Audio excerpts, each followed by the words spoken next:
Hey guys, this has been Robbins. I hope you enjoyed this video podcast. This is the second of 2 podcasts that we're releasing, shot here at Fourth Dimension Ministries in Hopkinsville, Kentucky. Hope you enjoy.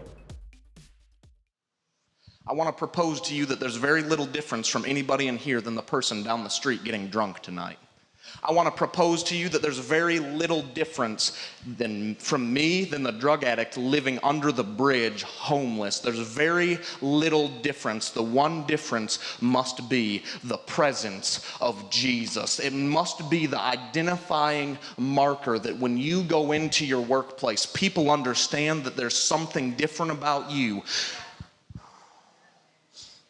Let me just talk for a second. People don't need us to look down on them for them living less than holy. They get enough of that through the week. They need people to be the hands and feet of the gospel, and we don't ever see Jesus drawing away from things that are dirty.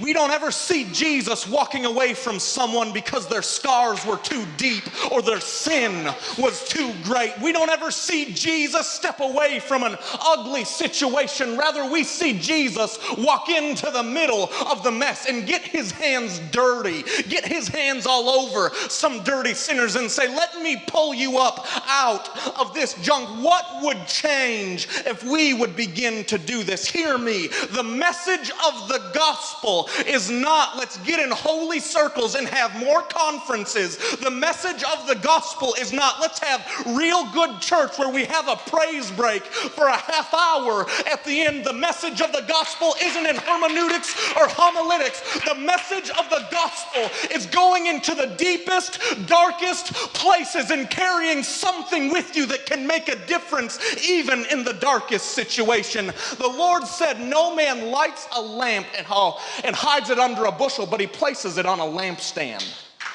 That's what Jesus said. He said you're a light, you're the light of the world, and no man lights a candle and places it under the bushel. Rather, he places it on a lampstand. He's drawing the conclusion that this is what the Lord is doing with us. And I think we have gotten the wrong idea in the Christian church that he lights us on fire so people can see us.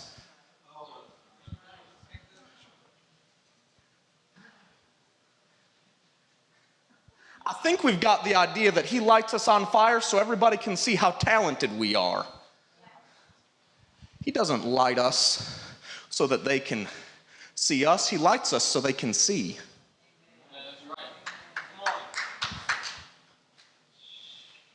That's a really good word, even though most of you didn't applause. He touches you with fire so that they can see.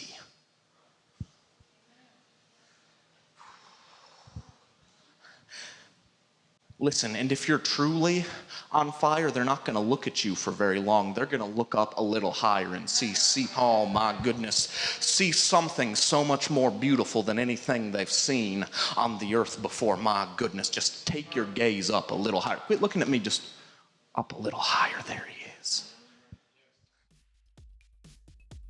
Hope you guys enjoyed this video. I hope it's impacted your life. If you'd like to stay in touch with the ministry, you can stay in touch on our Facebook, our Twitter account, or our YouTube page. Bless you guys.